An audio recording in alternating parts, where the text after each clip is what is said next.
Fire is elemental and primitive. The most miserable situation clears up when somebody gets the fire going. It should be lit, burn up and boil a kettle within 20 minutes. Well, it's taken me a bit longer than 20 minutes, but I didn't write those words.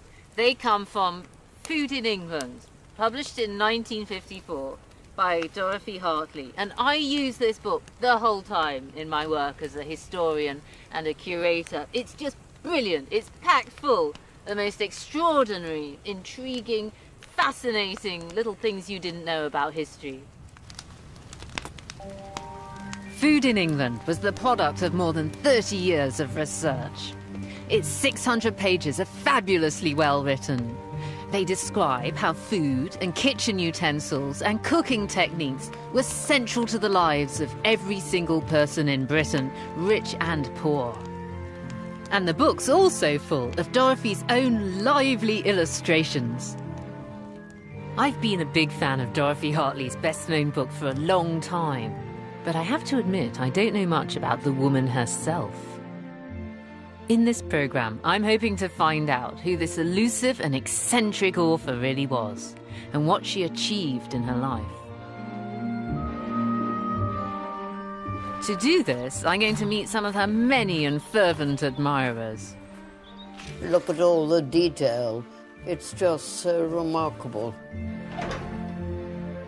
Don't tell anybody this, will you? I forged his signature and posted it off. Let's go! I'm going to recreate parts of the lost world she describes so well in Food in England. Oh, he's opened his little eyelid.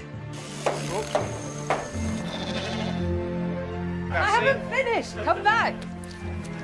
And I'm going to follow in her footsteps. From the Yorkshire Dales, all across the Midlands, to her final home on the borders of Wales. I can't promise you that I'm going to sleep in the hedgerows like she did, but I am determined to discover who she was, why she wrote this book, and to pinpoint just how big a contribution it makes to the history of what we eat.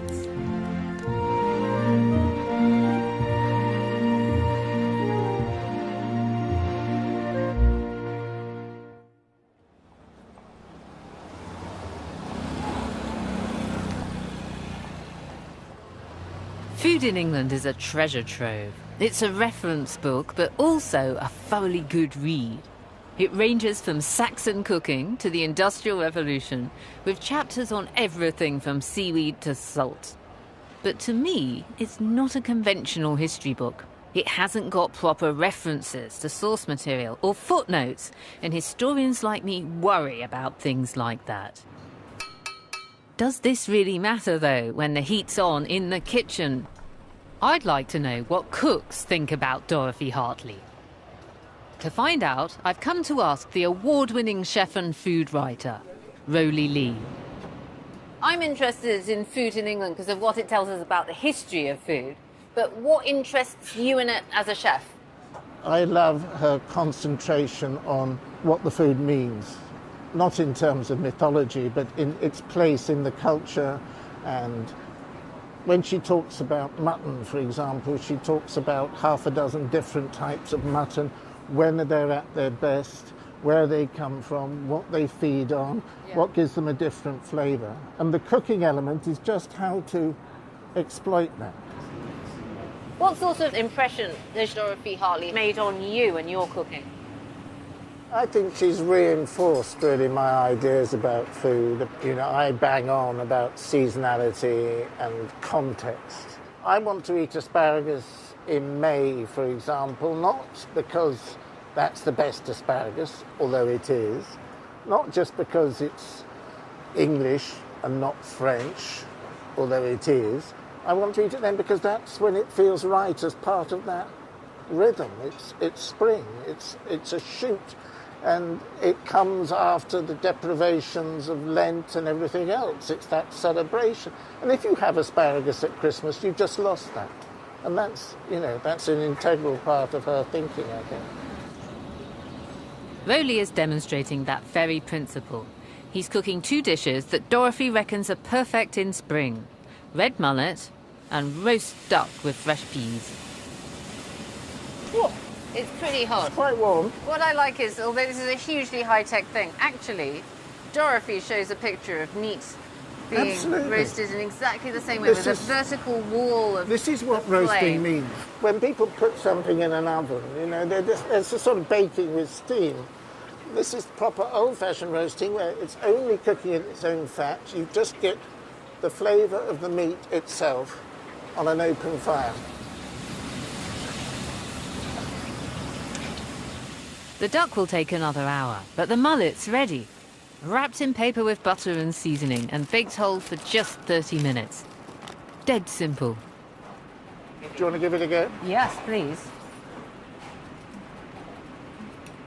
Wow, that's really salty and anchovy-like. Ugh, that's not what I was expecting at all. That is super delish. And you did hardly anything to it at all. I've done nothing. It's a respectful way to treat a beautiful fish, you'd say. Absolutely. Yeah. What would you say to Dorothy Hartley if she were to walk into the room now? Have some of the mullet, lass. Very good.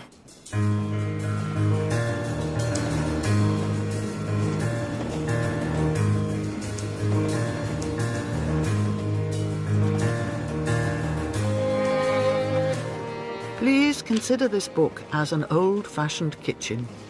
Not impressive, but a warm, friendly place where one can come in any time and have a chat with the cook. This book is an amazing treasure trove of information, not only history, but tradition and anthropology and culture and society. And it's also a book about Dorothy herself. It's quite also biographical. Here is a picture of her own grandfather's egg cosy with its knitted pom-pom on top. She said it was just like a woolly nightcap. The breakfast egg was a Victorian institution. Really nice, homely families kept their eggs coddled in hot water under a china hen. According to superstition, empty eggshells should always be broken up, lest witches make boats thereof.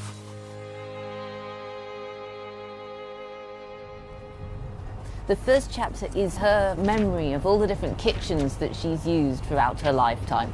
The earliest of them are in Yorkshire. She was born in Skipton, so that's where I'm off to now.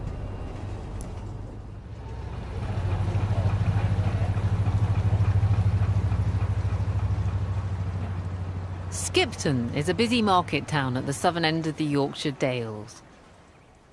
The Hartley family were based just up the hill from here. But they didn't live in an ordinary house. This is the place where Dorothy was born. It's a pretty gloomy and austere-looking place for little girls to grow up. It was, and it is, the local boys' grammar school. Her father was the headmaster. He came here in 1876. And his third child, Dorothy, was born in 1893, probably in his own private rooms, part of the main school building.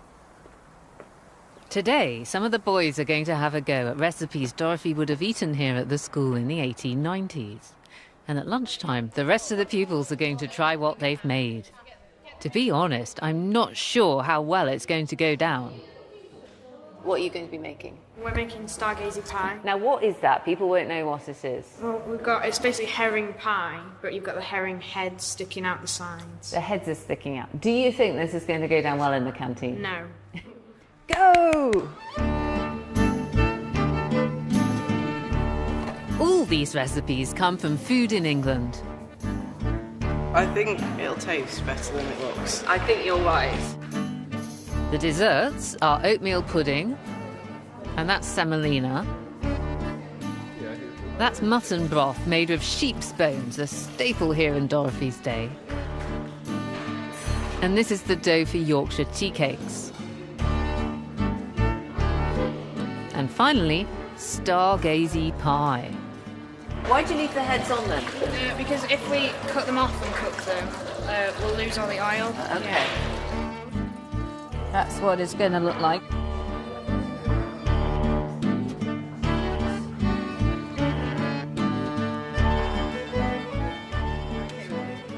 While the students are cooking, I'm going to find out what late Victorian life was like at the school for Dorothy and her family.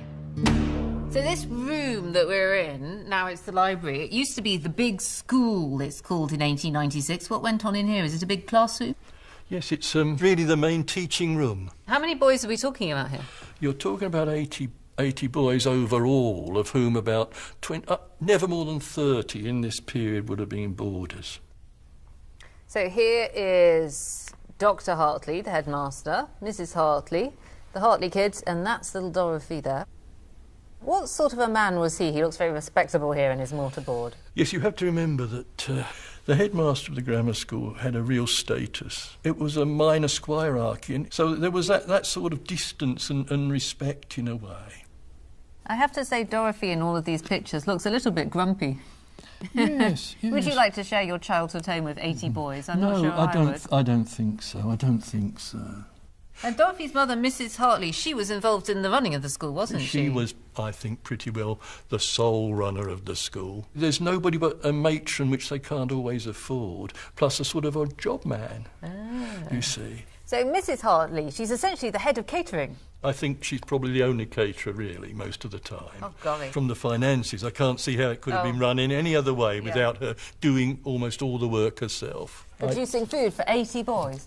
And this made an impression on Dorothy. She remembers indeed, it. She describes the school kitchen here. She said it was masculine and enterprising. I guess they had to be pretty enterprising to feed all of those boys. She talks about homemade bread rising each week in a huge tub set before the fire, and piles of Yorkshire tea cakes came daily from the baker. It was here that I first realised the specialities of England. Bilberries from the mountains in leaking purple crates. From the east coast came barrels of herrings. Oxfordshire sent crates of wonderful fruit. From the north came sacks of oatmeal. Roll up, get some stargazy pie. Fish heads, fish tails, herrings. You're supposed to eat the actual head and the tail. No, you're not, but let's give it extra flavour. Okay, can I have a bit, please? Which one would you like, sir? I don't even like fish. Get some stargazy pie. Can you have some of that, please? Get it whilst it's warm. Use it all, promise?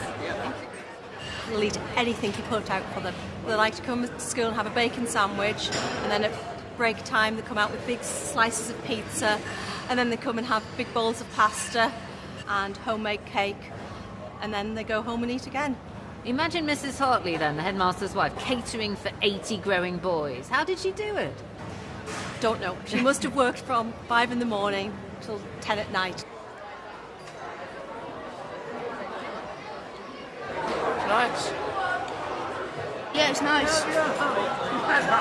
Normal food's nicer. Normal food is nicer. Oh, okay. Verdict on the semolina? Good.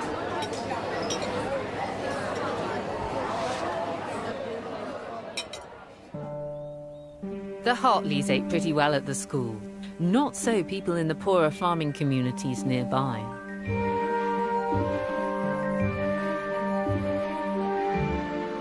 In Food in England, Dorothy writes of families in the Dales whose diet depended on what they could produce from the land around them.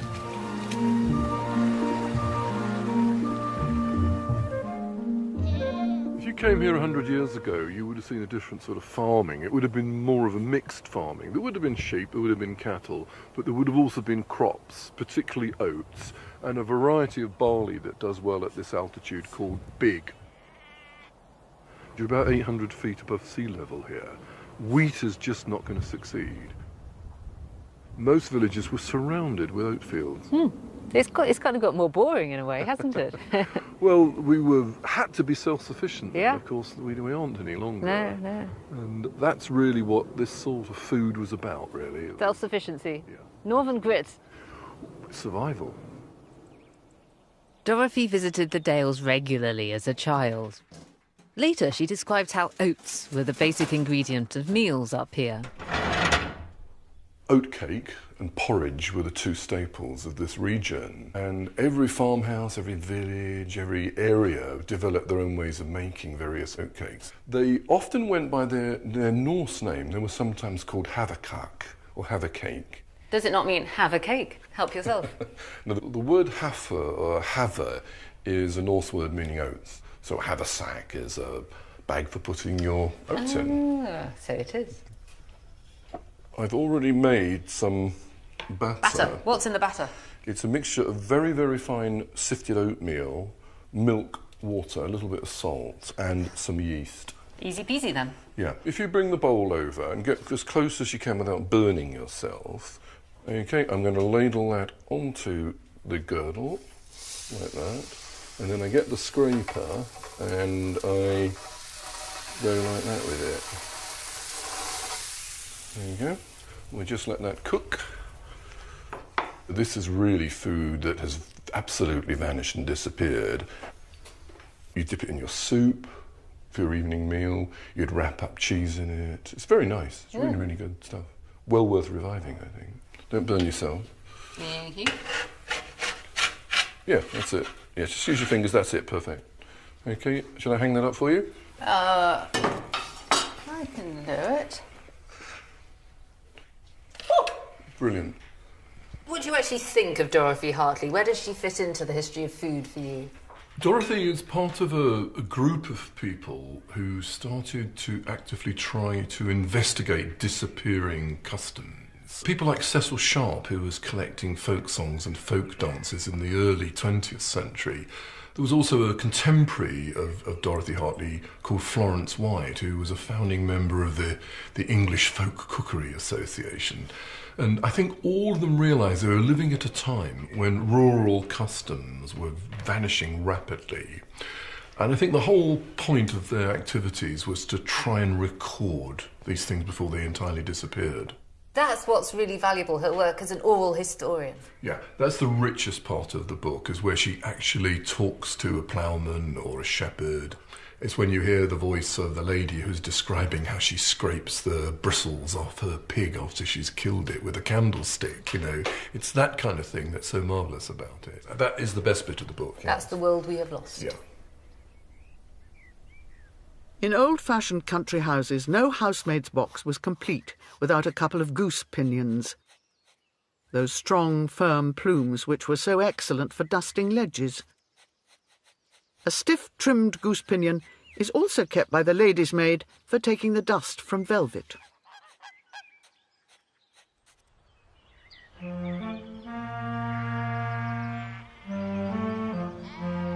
Dorothy remembered the Yorkshire Dales from her very earliest childhood. But at the start of the 20th century, she and her family moved down to the warmer landscape of the Midlands. By 1904, Edward Hartley was losing his eyesight. He had to give up his job as headmaster of the boys' school in Skipton. Instead, he became a rector in Rempston in Nottinghamshire, quite a small parish, and the family moved south. They ended up living here, in this Elizabethan, rambling, impressive house. And this is only the back. A lovely old house with every medieval inconvenience.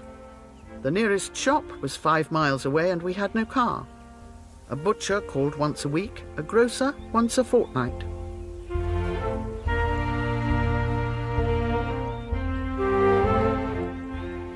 Dorothy was 11 years old when her family arrived here, and now she had a room of her own at the top of the house.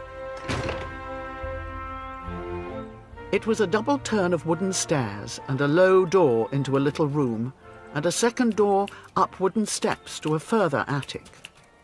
The old thatch was rotting and full of birds' nests, and there, crouched and cold, I worked from dawn. I loved that room.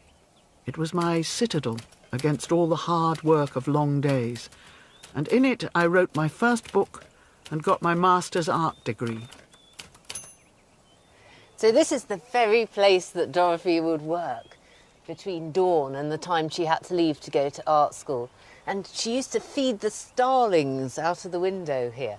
And we know that for a fact because many years later she wrote letters about it. Do you think she's being a bit melodramatic here when she talks about how the old thatch was rotting up there in the attic and it was No, because it was very much like that when I bought it. Oh, okay. It wasn't thatch, but Felicity Fletcher Wilson bought the rectory in 1999. And during renovations, she discovered a secret stash of Dorothy's letters written to the previous owner. What's great about these letters is that they're very personal. They're her reminiscences about her life here. Yeah, I think that's what's really nice about them, because you read in the book about the house and it doesn't actually mention the name or anything, but you can put the letters to the book and you come out with a completely different story and something that's very, very personal, actually. I like the description of how she prepares her workroom. She's scrubbed the oak beams in the wall with hot vinegar. It's not what you'd expect a teenager to be doing, is it? Scrubbing old beams with hot vinegar. No, not at all. Dorothy quickly became a professional artist, didn't she? Well, I think at this time she was already doing artwork. I found some illustrations of Dorothy's in a book by Geoffrey Henslow. And there are some 90-odd illustrations in here, which goes to show what a busy girl she was. They seem to just set up all the things that she's going to be interested in. There's a real attention to historical costume, and also there's a lot of landscapes and countryside. There are countryside. These are just the things that captured her imagination. Now, this letter's really interesting because it's about food. We've got a sort of edible history of Edwardian Rempston village here, haven't we? I really like the fact that in the cottages, she says people don't have scales and they can't write. So when she says how much of that, they say about as much as Jim could eat at a meal. That much. Yeah.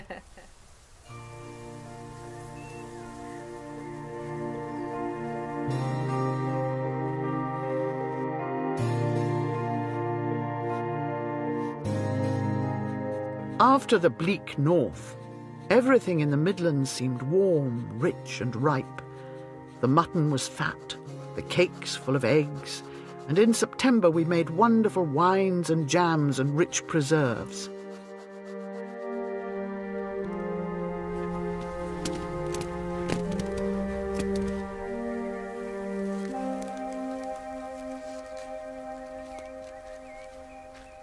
By comparison with life in Yorkshire, this village must have seemed like a living larder, really. There's just so much food here.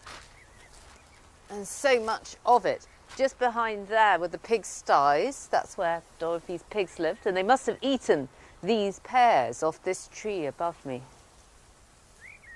Like sensible, thrifty country people, the Hartleys wasted nothing when their pig was killed, including his head. Follow the cut all the way down the middle and split the head into two pieces.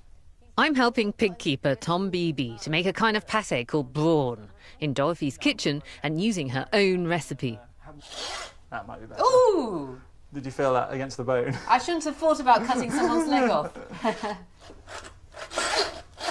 I think you're going to have to give a demo. Right, I'll give it a try. Going a little bit off course. Yeah, it's not going down the middle, is it? It should be okay, though. It's all going to end up in the same place. That's it. Yay! Well done. Look at that. I think we've got... Ooh, look at his teeth. Look at his brain. This bowl here, we're going to put all the nasty bits in, like tongue, brain, eyeballs, things like that.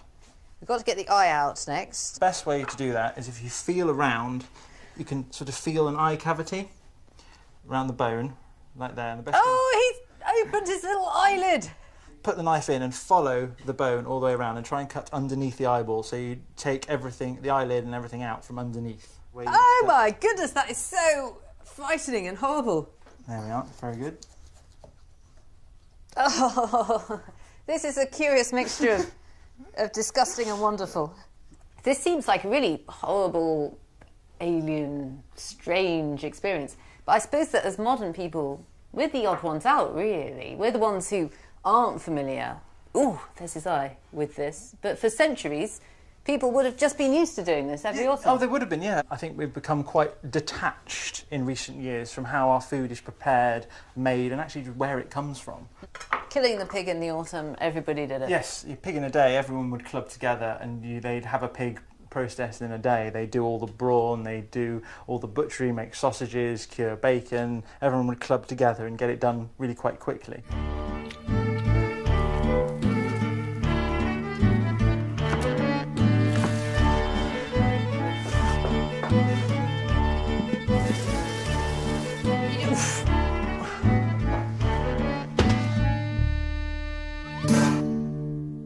So we boiled it for a couple of hours and then we let it cool down. And now we're picking off all the meaty bits. I am a natural scavenger. There's something brilliant about finding something that others have overlooked. Yeah. And then we're going to pour in that leftover stock, and then as it cools, it will form a solid jelly. And we'll make it into slices. Yes. Then eat it with mustard. Very important. Must be with mustard. That's what Dorothy says.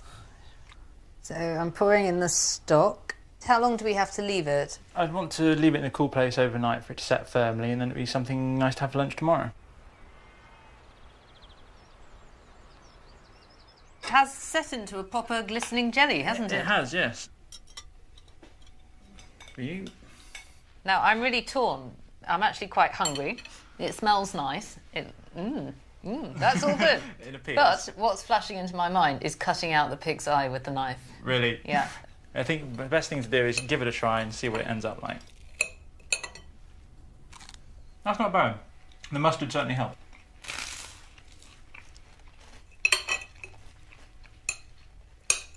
I quite like that.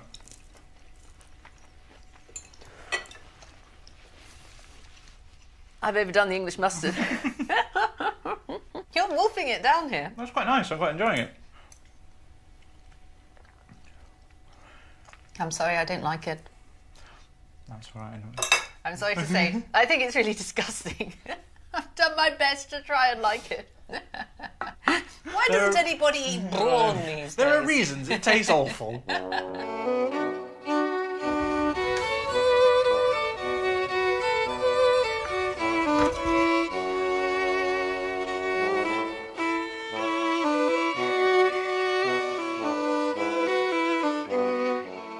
Dorothy left the rectory in the early 1920s and moved to London.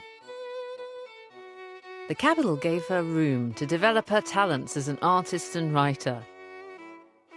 She gave art lessons at Regent Street Polytechnic, but spent her spare time in the British Museum. She was exploring the whole world of medieval England. I've come to meet the food writer and journalist Adrian Bailey, who met Dorothy in the late 1960s. I'm hoping he can shed some light on her fascination with medieval history. Dorothy's father was a Chaucerian, and that was very likely where Dorothy's interest in the medieval world and the 14th century came from. What was she really like? She was very hospitable, quite funny, very elegant, in fact. She used to write to me and she would sign it, "Yours truly, D. Hartley, Miss," in brackets, just to establish the fact that here was a spinster you don't mess around with. She was extraordinary. But some of these papers are old love letters. They contain clues about one quite serious relationship with a man called Mickey. He, though, was a heavy-drinking, elusive loner who worked as a ranger in Africa. Marriage was never on the cards and he died young. He says, "I will never settle now, and the next time I go home back to England I shall wander all over the British Isles with a toothbrush." Yeah, which is what she would do. Which is what she would do, so they're two of a type, really. Yeah, absolutely, yes. I think that deep down in her heart she didn't really want to be married. She didn't have time for a domestic life. She fought off proposals. There was one, Mr. Barham. He proposed to her by letter, and she replied with a long discourse on Viking burial customs and said, "That'll see him off." She put him off with the Viking burial customs. Yes. That's one way of doing it. That was typical of her. I rang her one day and she picked up the phone and, without asking who it was, said, "Can't talk to you now, I'm in the 14th century," and put the phone down. Could have been anybody. But That was her. She was like that.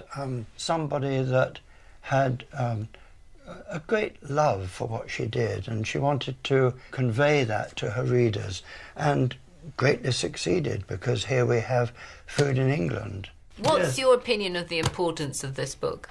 It is the product of a lifetime's experience. It is a history book. It isn't a cookery book. And she goes back in history to the Victorian period, and then back through to the ending up at in the Tudor world, which she loved.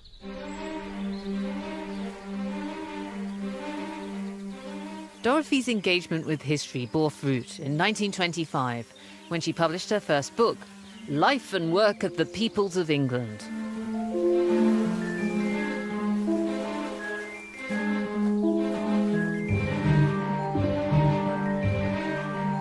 While researching it, she came across a writer who was to have a profound influence on her life. A Tudor farmer and poet called Thomas Tusser.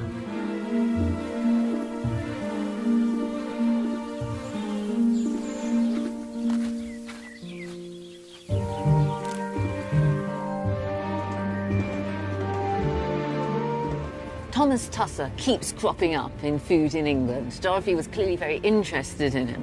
He spent his life in 16th century Suffolk, and she tracked him down there. This photo shows her standing up to her ankles in a bog, and it says on the back, "Me on Tusser's Marsh." Well, I think I need to visit Tusser's Marsh and Tusser's landscape to see what they might tell us about Dorothy herself.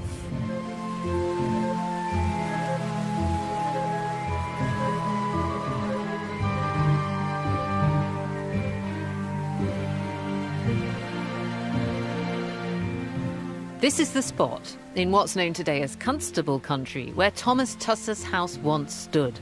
He was born in Rivenhall in Essex in about 1524. 100 Good Points of Husbandry is his rhyming book about agriculture. To take thy calling thankfully, and shun the path to beggary, to grudge in youth no drudgery, to come by knowledge perfectly, to follow profit earnestly, but meddle not with pilfery, to get by honest practicing, and keep thy getting covertly. These be the steps unfeigningly to climb to thrift by husbandry. Whoa, hop. Good lads. Right. Tusser was one of the first writers to record the experience of ordinary tenant farmers. You're going to go each side of the sticks? Yeah, those should straddle that. Get up the steps. A Suffolk farmer called Roger Clark works land very near to Tusser's farm, and does it in a way that Tusser would have recognised 5 centuries ago. Tell me a bit about Suffolk punchers then, these enormous horses. Are they specially for ploughing? Yeah, because if you look at the legs and you compare them with the Shire horse, which has a mass of feather, you'll see how clean they've kept, and that's why we call them clean-legged. So the Shires get all muddy when they're going up and down, and that's no good? The Suffolk horse was bred as the perfect agricultural horse. He is a human tractor, not Yeah. a human tractor. Yeah, an he's equine tractor. Absolutely, yeah. They have the oldest recorded pedigree, bar the thoroughbred. Going back to 1750. Wow. I've always tried to keep Suffolk horses because they are an endangered species. In fact, there's more giant pandas about than there are Suffolk horses. Really? Yeah.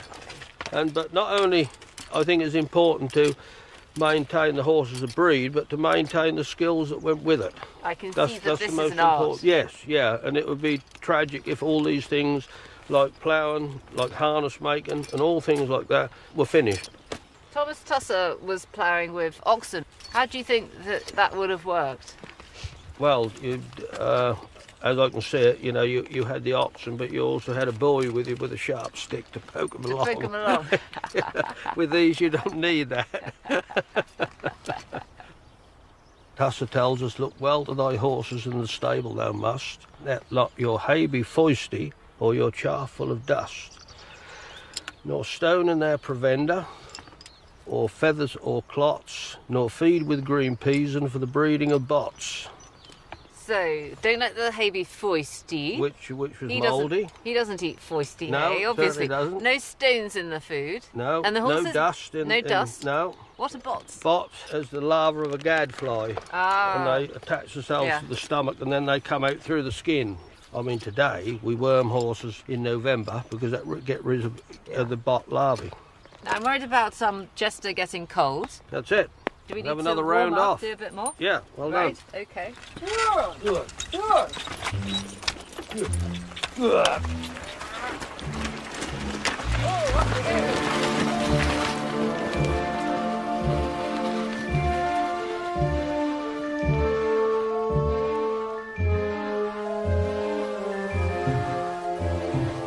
Having visited Thomas Tusser's home and learnt a bit more about him, I can see why Dorothy was so attracted to him. He was like the Tudor version of her. In 1931, Dorothy published her edition of Thomas Tusser's poem. It's called Thomas Tusser and His Farming in East Anglia. Both of them were interested in crops and the land and seasons and how things were done, and both of them had the ability to express it in really simple language. Dorothy clearly shared Tusser's interest in everyday things, and she did probe really deeply into his life and work. I'm beginning to realise her research into Tusser's world shows that despite my earlier misgivings, she really was becoming a serious historian.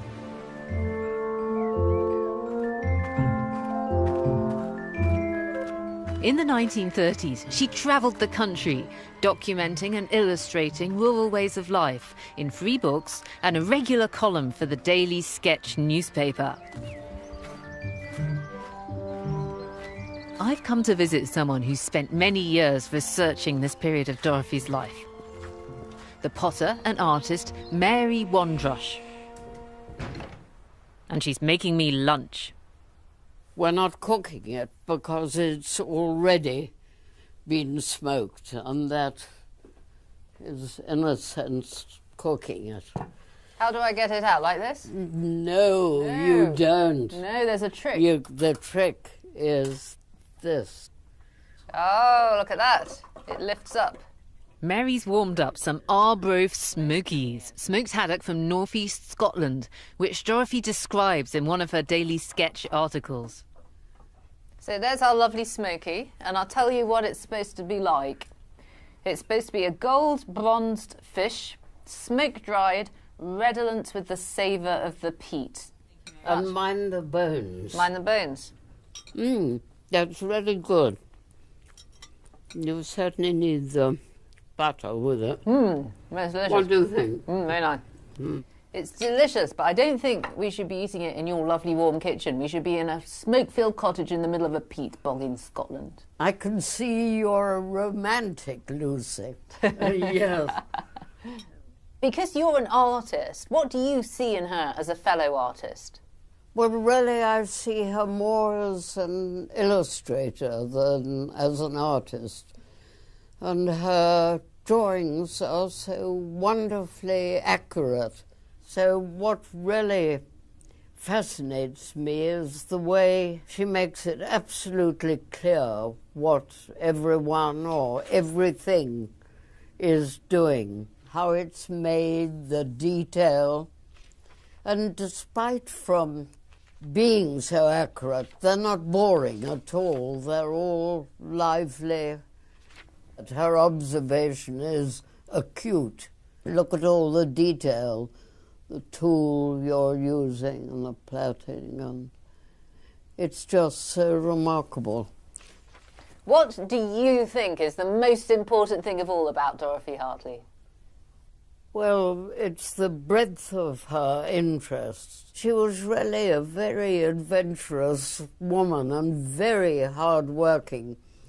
And one of my theories is this was because she wasn't married, didn't have children, or some fractious husband, and that whole focus went on whatever she was researching at the time.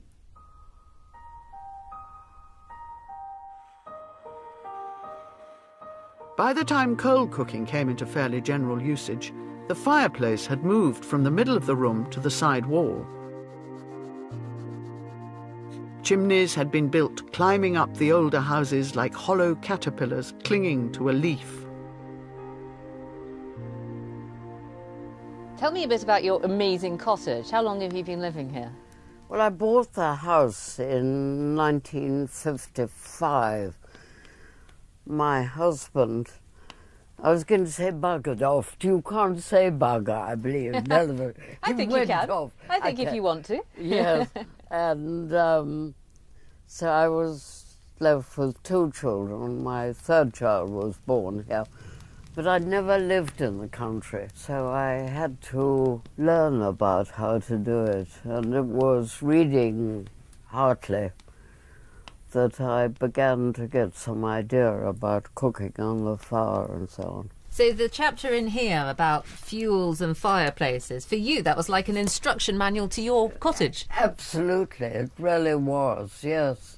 I was fascinated to see all her wonderful illustrations of the different ways of cooking on the fire.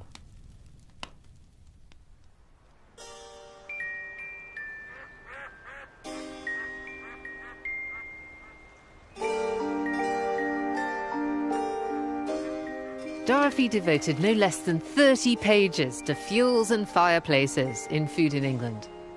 She researched the book as she roamed the countryside, sometimes by car, sometimes by bike. Sleeping rough under the stars, she relished the hardships. I was freezing on the Pilgrim's Way. My fingers were claw-curled with cold inside my gauntlets. Almost I could hear the ghosts of Chaucer's riders, their horse bells tinkling down the path like melting ice.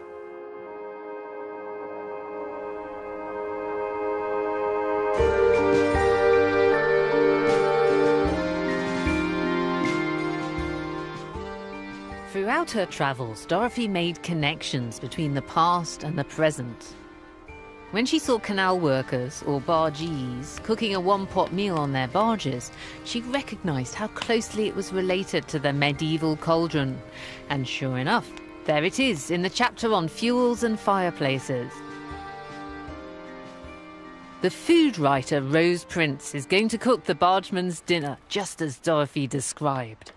It's ancient, this dish is. I love the cross-section in her drawing where you see all of the vegetables with the meat on top all layered up, and look above and you see the cauldron and there's pieces of meat and fat wrapped in cloth. So much of what she saw had to be taken from history books. This was the real thing. Right, turnips first? Turnips at the base for sweetness, fresh belly of pork, a little bit of smoked salt pork to add flavour. On top of that, carrots and parsnips. Now, she says water. Just gain a little bit of extra flavour if you have some nice gelatinous broth like this. On top of that, a huff paste, which was a suet crust, essentially. Acts as an insulating layer. On top of that, some sliced potatoes, more huff paste. OK. On top of that, some apples. If you're going to have a pudding. Yeah. That will fuel the bargee. It's such a simple but powerful idea, isn't it? Once you've made that preparation, it cooks itself. Great. Oh! Into the water, do you think? There we go.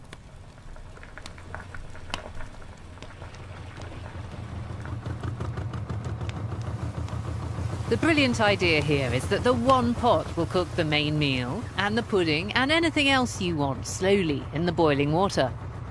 It'll be ready to eat after about 2 hours, or you can just leave it to bubble away all day until the boatsman, like Tim here, gets hungry. Oh, they're cooked. It's worked. That is true cooked food. And look at the pastry's cooked. Oh, it looks cooked. It looks like a suet pudding. Uh-huh. Yeah. The apples will get their shape nicely, Apple sass. Needs a bit of custard on there, I think. There it is. Bit of turnip. Now then. Great. Thank you very much. Smashing. You got a fork there? Did you? That warms the cockles of the heart, doesn't it? Well, I think it's great. Just the sort of thing you need at the end of a day. What are your final thoughts then on Dorothy, Rose? What does she mean to you? I think she's the most interesting writer to have covered British food for a simple point that she is the person who found out what everyone is eating. So often we know what kings ate. Yeah. And we know what ladies in Tudor households prepared for their big kitchens, but we don't know what people ate. And through her very forensic investigation into all the equipment and the animal breeds and the landscape, she found out. Yeah. And that marks her out above everyone else.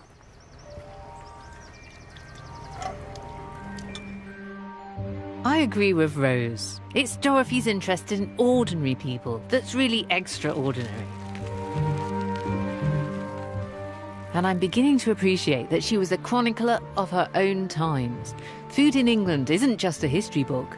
It also paints a picture of the England she crisscrossed between the wars.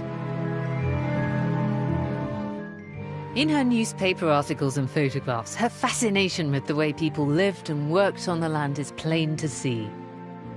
She devotes no less than 29 pages of Food in England to the very mundane subject of sheep.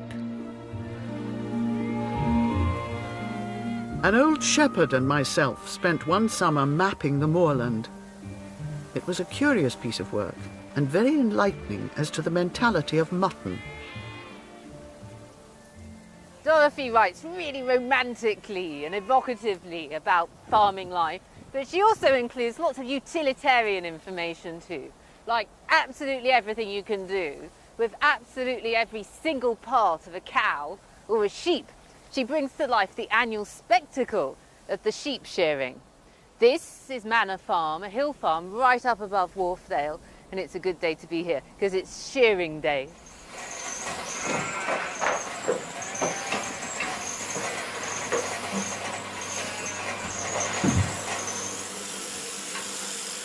Chris Akerig's family came here as tenant farmers in the Yorkshire Dales just after the Second World War. These days, Chris runs the business with his 3 sons.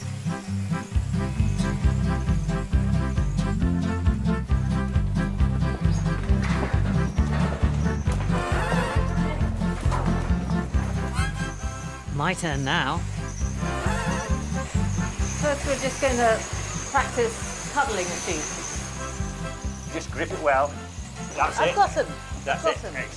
I love sheep. I love you. No, don't pull the wool. You always pull the thing back. That's right. I'm so worried about hurting them. No, you're not hurting there.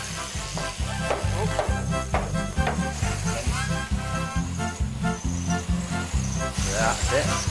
Right, put that down. Here we go. You're done. You're done. Oh, no, dear. Oh, well, that'll drop off. That's not brilliant, is it? It's not too bad, I haven't finished. Come back. We don't need a dog, we have Lucy. It's pretty good. Oh, it's dreadful compared with the others. Distinctive anyway, isn't it? Yeah. So what was it like in Dorothy Hartley's childhood then, the sort of late Victorian times? What was the sheep shearing like? Well, traditionally people would help each other do it. And of course it was much quieter. I remember an old chap telling me once that he was the very first one to take a machine round to one of these parties, right, where they all, you'd perhaps invite, you do it with your neighbours and perhaps invite some other people to come and they all have a clipping session, you see, and he went with his machine. But of course it meant that the others couldn't hear each other talking, so they never asked him again. That's modernity for you, isn't it? Exactly. Farming in the Dales has changed beyond all recognition since Dorothy Hartley's day. Over the years, Chris has had to take on more and more land to make a decent living. He now farms around 2,000 acres. It's not just us that's done this, you know, lots of farms in the Dale have all expanded and taken over another farm, and it's a shame because it's depopulated the Dale, yeah, you know, on the social side especially. There aren't as many jobs though, are there, for human beings? I mean, my grandfather milked 10 cows, kept poultry, a few turkeys at Christmas, 20 pigs and a few sheep, and employed a man and a boy and made a good living. Yeah.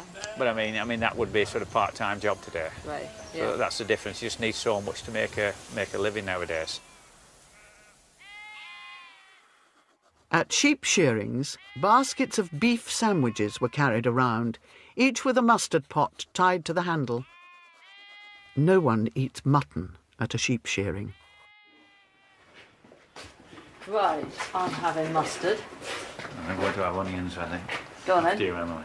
Any excuse to eat beef, it's pretty good. Dorothy's writing is so compelling, partly because she's capturing a world just on the cusp of destruction. She described the lifestyle of Chris Akrig's grandfather and others like him, even as it began to fall apart, with mass production and mechanisation. 2 generations and a world war later, it was a way of life that would be lost forever.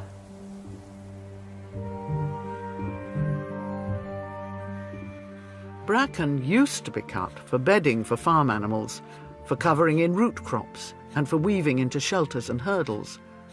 Quantities were used by the slate and heavy earthenware industries to pack their ware for road transport. Now it is not cut, and has become a desperate weed instead of a useful growth.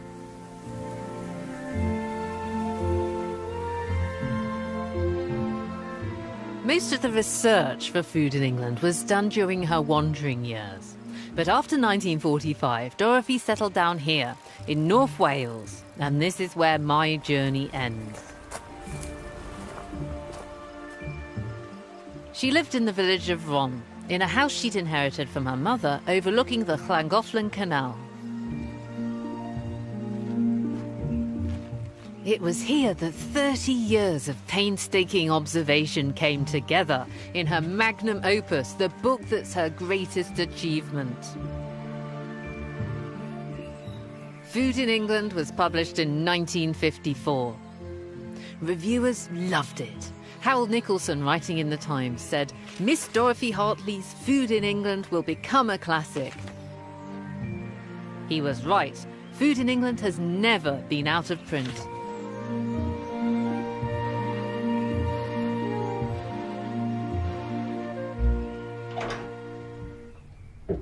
By the time it was published, she was well into her 60s.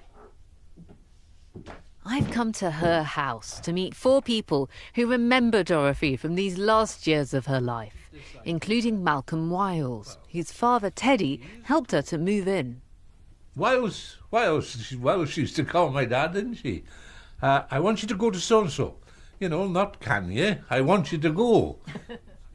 Malcolm's wife Rosemary still has the letter that Dorothy sent with instructions about moving. This was just like Dorothy. Instead of listing her furniture, she draws it. First of all, in her mind, was her work desk. This was where her writing was done, and she had put that first. This is the most important item of all of her possessions. Yes. The desk where she does the writing. Yes, that's right. And herself last, with the cat. Sewing machine, cycle, cat, there he is. Yes, Mark. Mark the cat. And here's Dorothy herself. She's carrying a packet of sandwiches, a trifle cutter, and it also says that she's carrying a small garden spade. Yes. Would you describe her as easy to get to know? Well, I found her easy to get to know. She didn't phone, she arrived by the door, didn't she? The Welsh are, well, come day, go day, that's the slang word, isn't it? You know, anything'll do, tomorrow'll do, there's no rush, but that wasn't Miss Hartley, it's now, isn't it? That was Miss Hartley, now. Was she generous? Well, money-wise, no, because she hadn't got any. But as I say, she'd do anything for you. Yeah. She'd never see anybody in trouble, would she, Val? No. Never see anybody in trouble. And she didn't want the world to know that she'd done this, that or the other for him. She asked me to type a letter for her on an old machine, rickety old machine, and she dictated it to me, you see. Oh, she kept changing her mind. Oh, no, cross that out. So cross it out, X it out, no tip-X in those days. And ended up with a whole paragraph X'd out. I said, I'll type it nicely for you. No, she signed it. Date about, just post it on your way home. So I'm afraid I stole a piece of paper from her study on the way home, and I typed it on my machine. Oh, you typed it properly? And don't tell anybody this, will you? I forged her signature and posted it off. What's the most personal item of Dorothy's that you own? I think probably the most interesting one that came out of all the boxes and files and papers was her handbag. Her handbag, look at this, it's the handbag of Dorothy Hartley. And it's more or less just as the contents were in there. That seems to me exactly the sort of thing I would imagine her carrying, something big that you could knock people on the head with if you wanted to. Can I open it? Please do, yeah. That's such an intimate thing to do, to look into a lady's handbag. Yeah. It feels wrong to look into somebody's handbag. Oh, she wouldn't mind. I guess she'd have done the same thing, wouldn't she? Yeah. If she found our handbags lying around, she'd be right in there having a look. Something handcrafted in there, she would. Now, here we've got a little knife.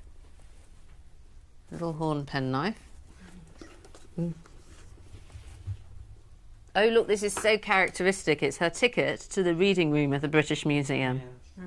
Miss D. Hartley, not transferable. That's just the sort of thing I would have hoped to find. Oh, and we've got another one. The Departments of Manuscripts at the British Library. Here's something else incredibly characteristic. She's carrying around an atlas. It's an atlas of the British Isles, so she always knows where she is and where she's going next. Yes. That really is the woman in a bag, isn't it? All of those things together Yes. there. I'll tell you now, Lucy, I walked in here today and it affected me. I've not been in here since the day of the funeral. And when I come through that door... And she's not here? There was a lump in my throat. We weren't close nor anything like that, no more than doing things for her. But I still felt, as they say what it was a lump in my throat.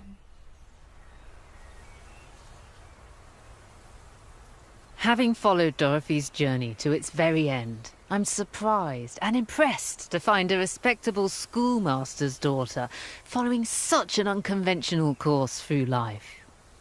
I've come to realise she's more than a great writer. I think she's an admirable human being. Dorothy died in 1985, and it was Malcolm who brought her body up from the house here to the churchyard. I was really moved by how much Malcolm and her other friends still seem to miss Dorothy. They regret the fact that she didn't leave any children, but instead she did leave us this amazing book.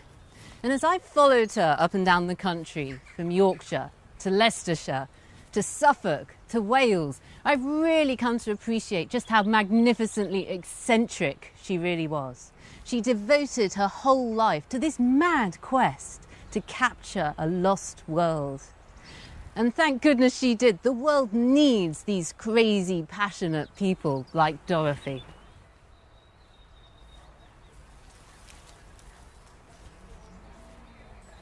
There's just one more piece to put into the picture. A home movie showing Dorothy doing what she loved to do, working in the garden and digging up potatoes for dinner.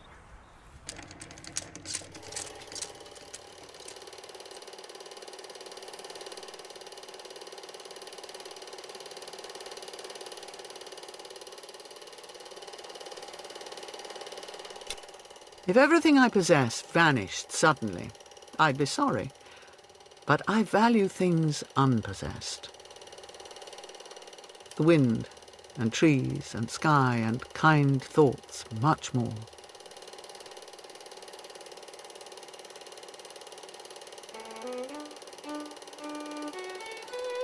What a poetic old party, eh?